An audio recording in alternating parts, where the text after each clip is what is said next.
The emergency beacon screamed to the massive hall of the Galactic Council. The sound made everyone freeze. On Station Theta 9, beings from 47 different worlds sat in terror as red warning lights flashed across enormous floating screens. Another star system had been destroyed. The Krell swarm had eaten it whole, just like the others. 12 systems gone. 12 entire civilizations consumed in only 3 months. Ambassador Velix stood at the center of the chamber. He was a Velnari, tall and thin with 4 arms that trembled as he held the data pad. His skin had turned pale gray, the color his species showed when deeply afraid. He looked around at all the different alien faces, staring back at him with the same expression. Fear. Pure, simple fear. The military fleets have failed, Velix said quietly.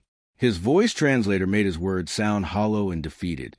Every strategy we tried has been crushed. The Krell do not stop.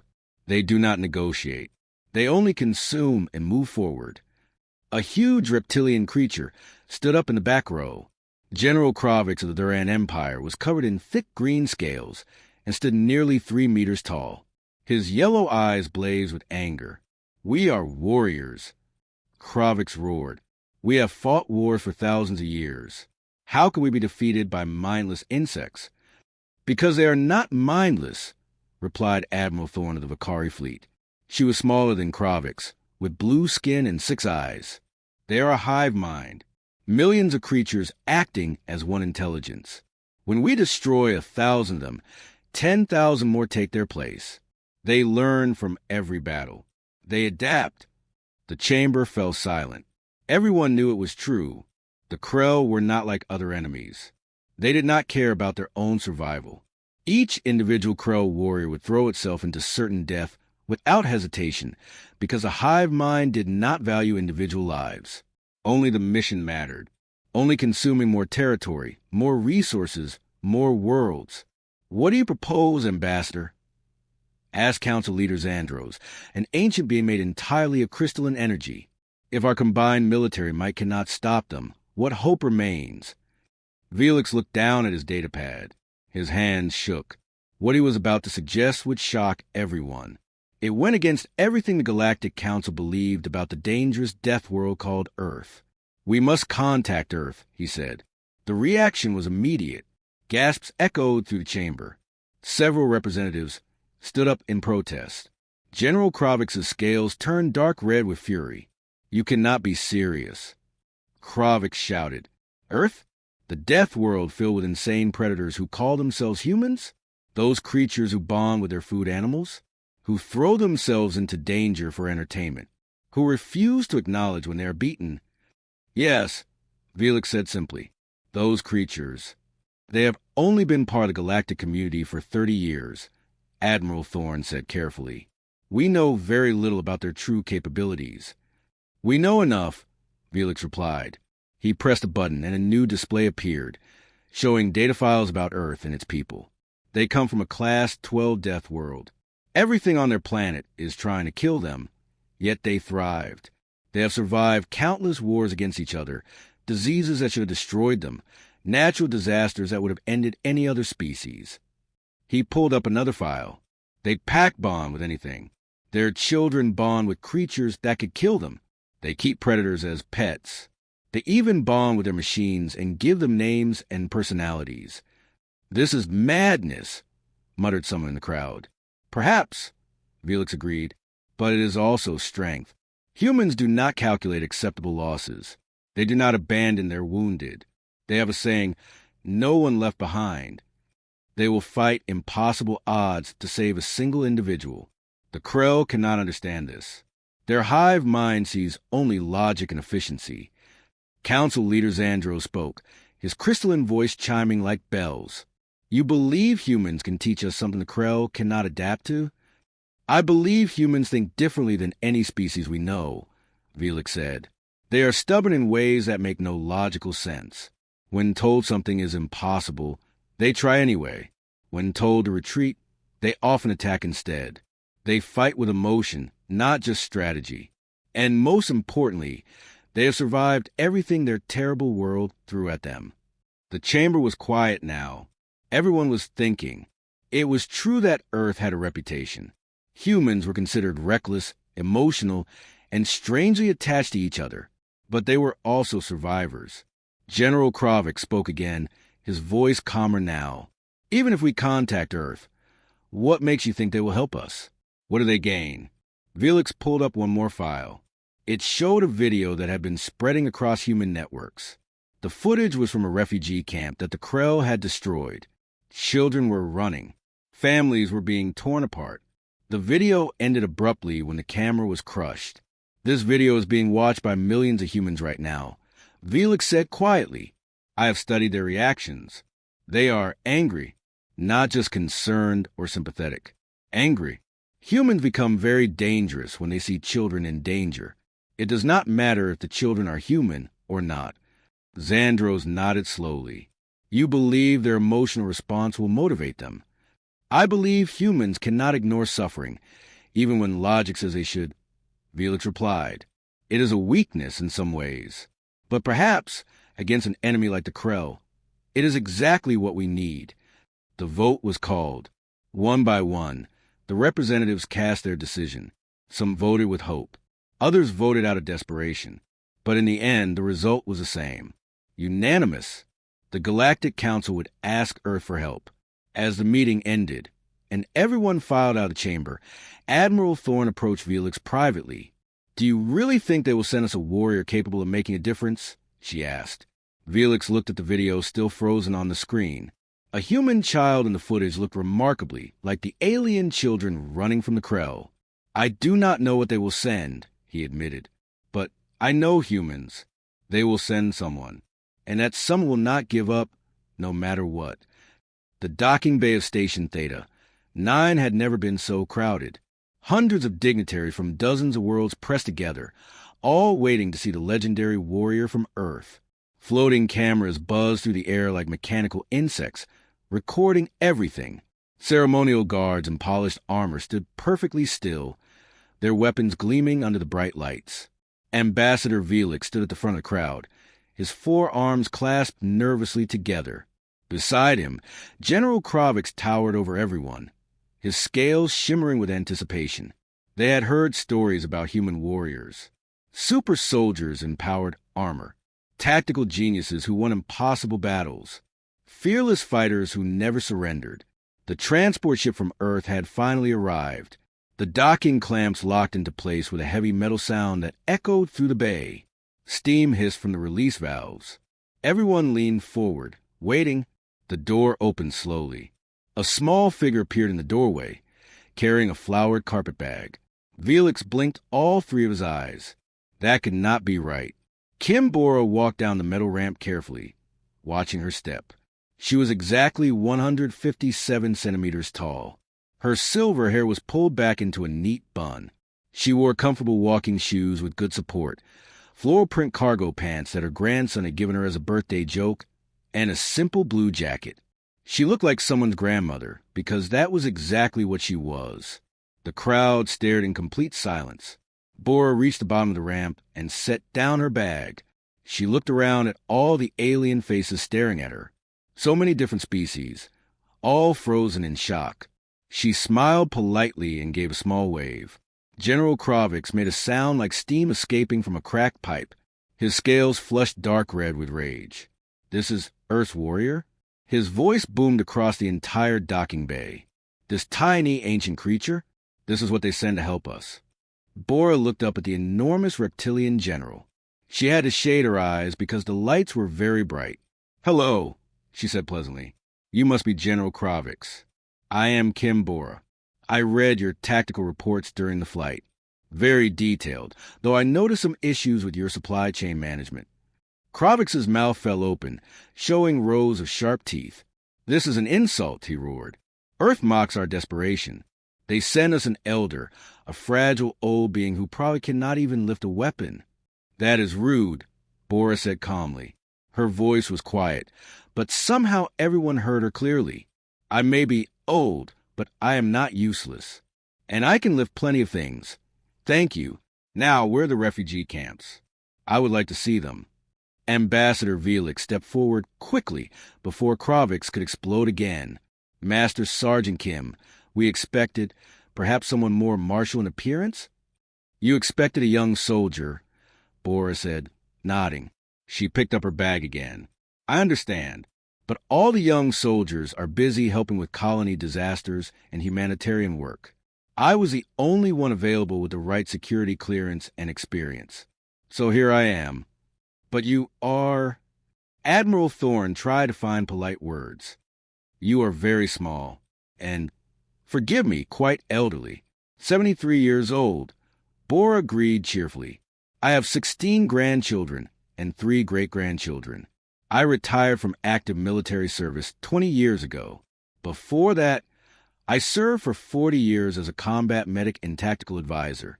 I have been in 16 war zones, delivered medical aid in 30 crisis situations, and once talked an entire battalion out of mutiny using only soup and common sense.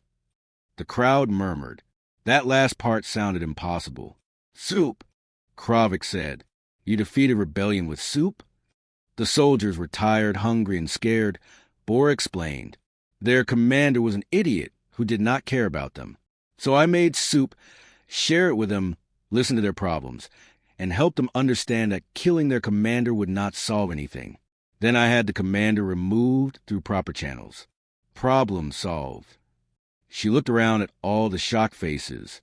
Look, I know I am not what you expected, but I am what Earth could send, and I am very good at what I do. Now, please, can someone show me to the refugee camps? Those people need help, and we are wasting time standing here. Nobody moved. They were all still trying to understand what was happening. Bora sighed. She reached into her carpet bag and pulled out her knitting. She sat down right there on the docking bay floor, on top of her bag, and started working on a blue scarf. The clicking of her needles was the only sound in the massive chamber. I can wait, she said, but the refugees cannot. Every minute we stand here talking is a minute they suffer. So someone please make a decision. Velix looked at Kravix. Kravix looked at Admiral Thorne. Admiral Thorne looked at the council representatives. Everyone looked confused and slightly embarrassed. Finally, a young Velnari assistant named Jiho stepped forward nervously. Master Sergeant Kim, I can show you to the refugee sectors if you wish. Thank you, young man, Bora said, standing up and putting away her knitting. That is very kind. What is your name? Jiho, ma'am. Please call me Bora. I do not like too much formality. She picked up her bag and walked toward him. Now, tell me about yourself as we walk. How long have you worked here? Do you have family? What is the food situation in the camps?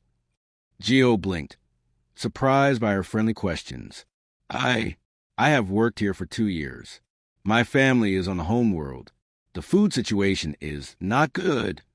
Then that is where we start, Bora said. She glanced back at the crowd of dignitaries still standing frozen in the docking bay. Oh, and General Kravix? I will need complete authority over civilian operations, refugee management, food distribution, medical care, and community organization. Can the council arrange that? You want authority over civilians? Kravix sounded like he could not believe what he was hearing. Not military command? Correct. You have plenty of generals. What you need is someone to organize the people you are trying to protect. If you cannot keep civilians alive and healthy, you have already lost the war. With that, she walked out of the docking bay with Jiho, leaving hundreds of shocked aliens behind her. In the silence that followed, Admiral Thorne spoke quietly to Velix. Did Earth send us a warrior or a social worker?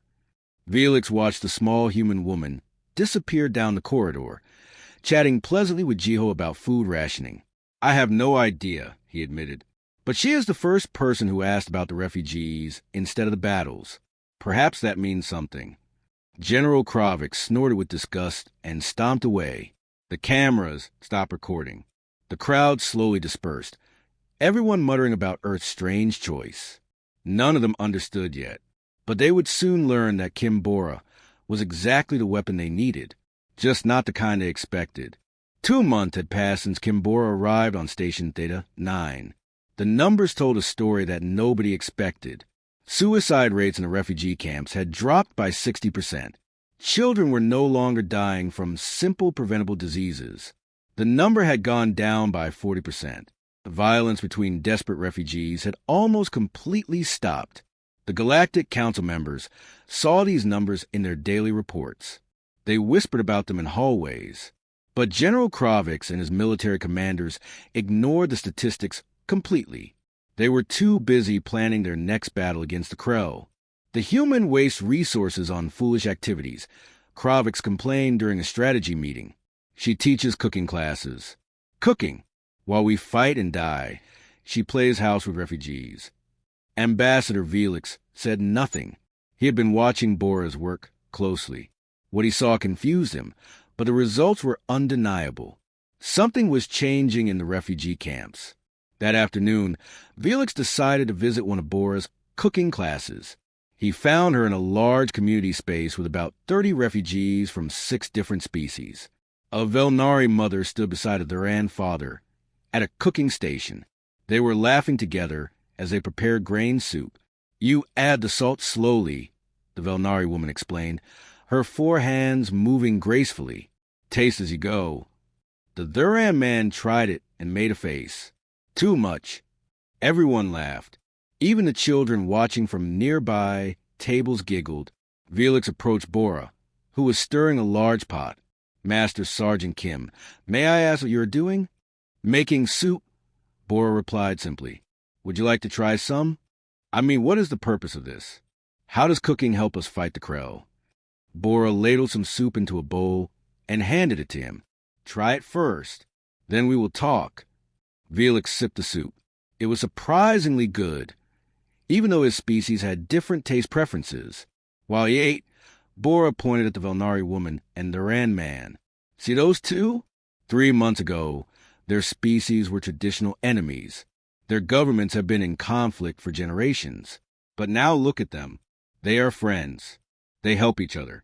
They share recipes and stories about their children. But how does friendship stop the Krell?" Velix asked. "It does not stop the Krell directly," Bora admitted. "But watch what else is happening. She is teaching him chemistry ratios without calling it chemistry.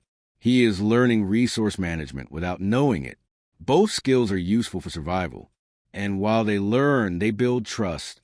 Trust creates communities. Communities survive when individuals cannot." Velix watched more carefully now. Bora was right. The refugees were not just cooking. They were learning, bonding, and becoming stronger together. Across the station, similar activities were happening everywhere. In the gardens, children from different species planted seeds side by side.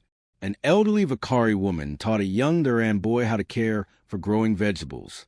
They did not speak the same language well, but they understood each other through gestures and smiles.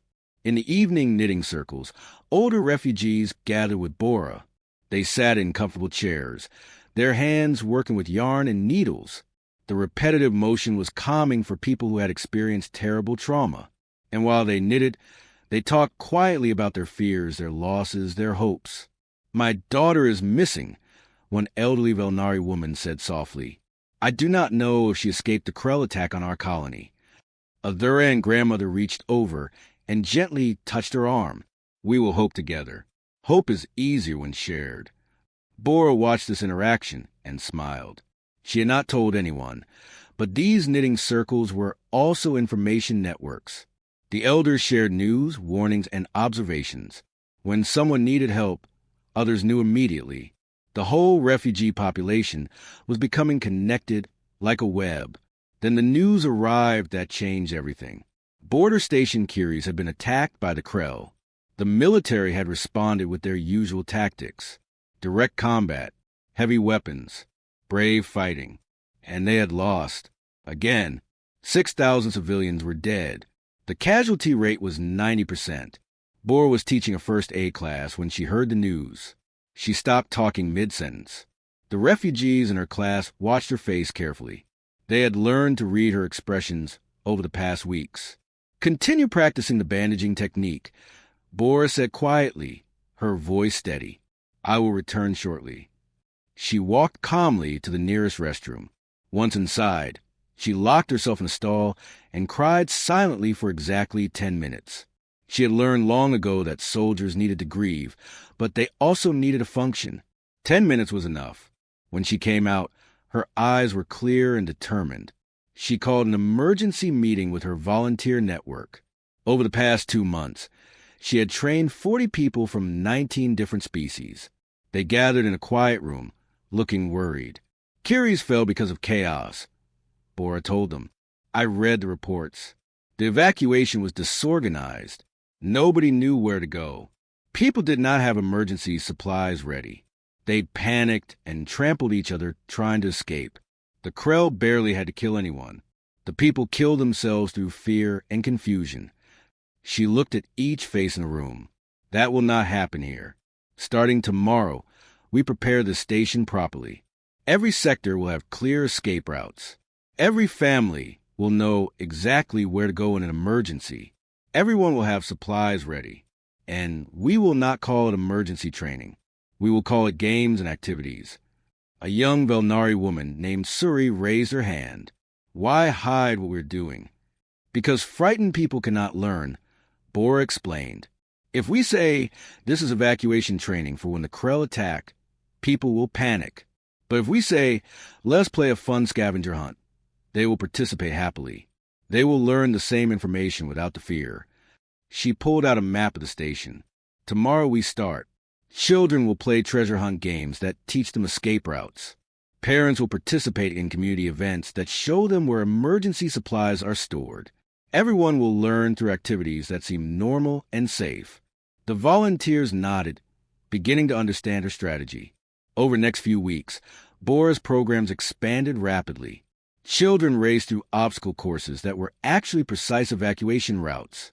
They sang songs that contained important information about rally points and safety procedures. It all seemed like play. The adults participated in neighborhood watch programs that Bora called friendship circles. Small groups of families from different species checked on each other daily. They shared meals, traded supplies, and built relationships. Nobody realized they were being trained for survival. They just knew they felt safer, happier, and more connected than before. Felix watched all of this with growing amazement. You are building something, he said to Bora one evening. But I still do not fully understand what. The emergency council meeting was loud with angry voices. General Kravik stood at his full height, his scales dark red with fury. His claws scraped against a metal table as he leaned forward toward Kim Bora. You want to use civilians as bait? He roared. You want innocent people to stay on a station while the Krell attack? This is madness. Bora sat calmly in her chair, her hands folded on the table. She looked tiny compared to the huge alien commanders around her, but her voice was steady and clear. I want to use civilians as partners, she corrected. Station Sanctuary is the Krell's next target. Our intelligence confirms this. We know they are coming. Instead of running away, we prepare. We turn the entire station into one coordinated defensive network. Admiral Thorne shook her head, her 6 eyes blinking in disbelief. Master Sergeant Kim, civilians cannot fight the Krell. They will be slaughtered. They will not fight, Bora agreed. They will survive. And while surviving, they will help you fight. There is a difference. She stood up and activated the holographic display. A 3-dimensional map of Station Sanctuary appeared, floating in the air. Bora pointed to different sections with a light pointer. Every corridor becomes defensible. Every habitat has multiple escape routes and hidden supply caches. Every single civilian knows exactly what to do when the Krell arrive. The military does what it does best, fighting directly. The civilians do what they do best, supporting and surviving. You are asking untrained people to function during a battle, Felix said slowly. He was trying to understand her plan. That seems impossible. They are not untrained anymore, Bora replied. I have been training them for 2 months. They just do not know they were being trained. Every game, every class, every community activity taught them something. Now we put it all together. She changed the display to show different colored pathways through the station. Blue routes are primary evacuation paths. Red routes are supply lines. Green zones are medical stations. Yellow markers are communication hubs. Every civilian knows this information because they learned it through treasure hunts and games. General Kravik slammed his claw on the table. This is still insanity. You are betting thousands of lives on games and cooking classes. I am betting thousands of lives on community and preparation. Bora corrected firmly. Right now, when the Krell attack, what happens? Military fights bravely. Civilians panic and die. The Krell consume everything. We lose. Every single time, we lose. She looked around the table, at each commander. My way. The military still fights. But civilians do not panic. They evacuate in order. They carry wounded soldiers to safety. They keep supply lines open. They seal bulkheads to trap the Krell. They become the eyes and ears of the entire station. Separately, soldiers and civilians both fail. Together, they might survive. The room was quiet now. Everyone was thinking, how long do we have? Admiral Thorne asked finally. 3 weeks, Bora replied. Intelligence says the Krell will reach Station Sanctuary in 3 weeks. That is not enough time, Kravix protested. It is enough, Bora said quietly. If you let me work, I need complete cooperation. No more arguing about cooking classes or gardens. No more complaints about wasted resources. Trust me or tell me to leave now. But decide quickly. Every hour matters. The vote was close. Many council members were terrified of Bora's plan, but they were more terrified of losing another station with 90% casualties. The vote passed by only 3 votes. Bora left immediately for Station Sanctuary. When she arrived, she brought her core team of 40 volunteers. Word had spread across the refugee networks about the Earth grandmother who taught survival through kindness. The refugees on Station Sanctuary welcomed her with hope in their eyes. Bora worked 20 hours each day. She barely slept. Her team organized the medical stations, training doctors in aggressive Earth trauma techniques that shocked the gentle galactic physicians. But the techniques worked better for combat injuries. She personally walked every corridor, every habitat, every storage room. She placed supply caches in hidden but accessible locations. She created family units, deliberately mixing species so nobody would feel alone. A young Duran girl named Minji became one of her helpers. Minji followed Bora everywhere, learning and assisting. Elder Bora, Minji asked one day, "Why do you work so hard? You look so tired." "Because every person on this station matters," Bora replied, marking another escape route on her map. "And if I do not do this work, some of them will die. I cannot allow that if I can prevent it. But you are just one person. How can one person save everyone?" Bora smiled and touched Minji's cheek gently. "I am not one person anymore. I have you and 40 volunteers and thousands of refugees who are learning to help each other. That is how one person saves everyone, by teaching everyone to save each other." 10 days before the Krell were expected to arrive, Bora held a massive community gathering. 5,000 refugees filled the main hall. They came from 12 different species. 3 months ago, many of these species had been enemies. Now they stood together. "The Krell are coming," Bora said simply. "No point in hiding the truth. But we are ready. You have all learned what to do. You know your escape routes. You know where supplies are. You know your family units. When the attack comes, you will not panic. You will help each other. You will survive." An elderly Velnari man raised his hand. "What if we are too afraid to help?" Bora nodded, appreciating the honest question. Being afraid is normal. Fear means you understand the danger. But fear does not have to stop you. Humans learn something important over thousands of years.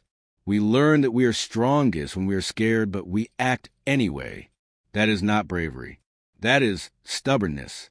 And stubbornness keeps you alive. The crowd laughed nervously. Some of them were crying. "You are not soldiers," Bora continued. "Nobody expects you to fight the Krell directly. But you are the heart of the station.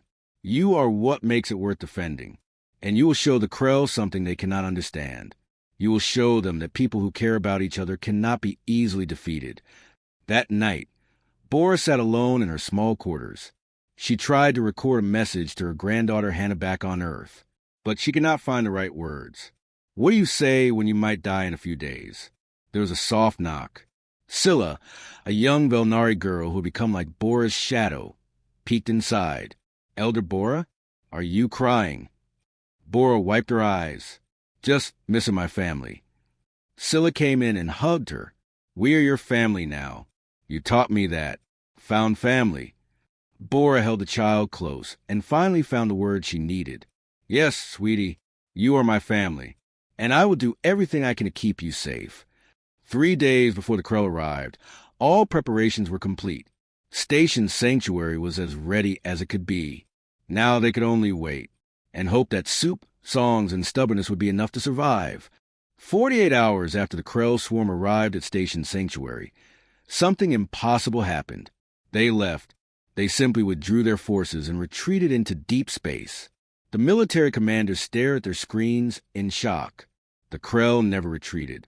They fought until they consumed everything or were completely destroyed. But now they were leaving a station that still had thousands of living people inside. General Kravik stood in the command center, his scales pale with disbelief. How? He whispered. How is this possible? The casualty reports came in slowly. 37 civilians dead, 300 wounded. The numbers made everyone in the command center go silent. 37 dead was a tragedy. Each life mattered. But every previous Krell attack had killed 90% of all civilians. Station Kiris had lost 6,000 people. Station Talon had lost 8,000. Station Sanctuary had only lost 37. It was a 3% casualty rate, the lowest in the entire war. Ambassador Velix found Kim Bora in one of the medical stations. She was bandaging a young Duran boy's arm. Her own hands were wrapped in gauze. She had burns on her face. Her clothes were torn and dirty. But she was still working, still helping. Master Sergeant Kim, Velix said softly, "It is over. You can rest now." Bora finished tying the bandage and patted the boy's shoulder. There, all better. Go find your mother. She is waiting in Section 7. The boy hugged her quickly and ran off. Bora stood up slowly, wincing. She was exhausted and in pain, but her eyes were clear. How did you do it? Velix asked. The council needs to understand what happened here. People fought for each other, Bora said simply. They knew what to do. They knew they were not alone. They knew their neighbors would help them. That is all it took. But the military forces fought brilliantly. Bora interrupted gently.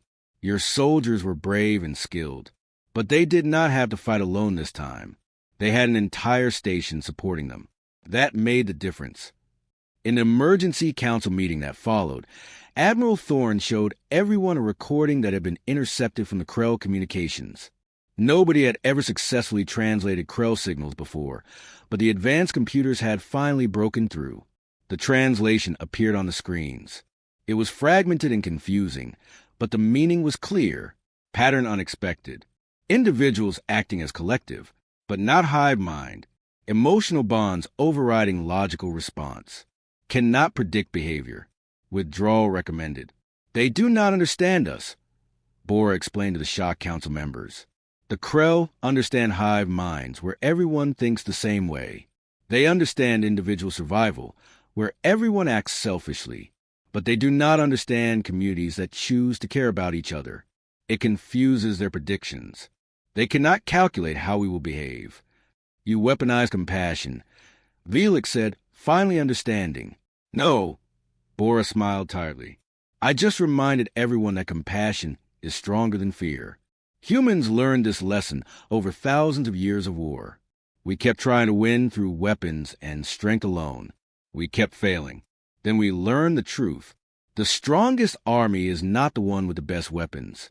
It is the one with the most unbreakable bonds. The news spread across the galaxy like fire. Other stations requested Bora's training methods. They wanted to learn her techniques.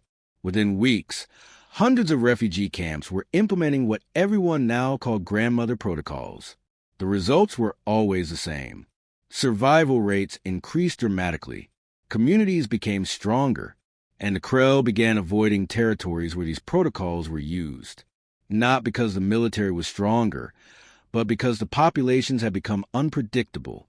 A Velnari grandmother named Kella adapted Bora's cooking classes for her species. A Duran elder named Tejo created gardens using Bora's community principles.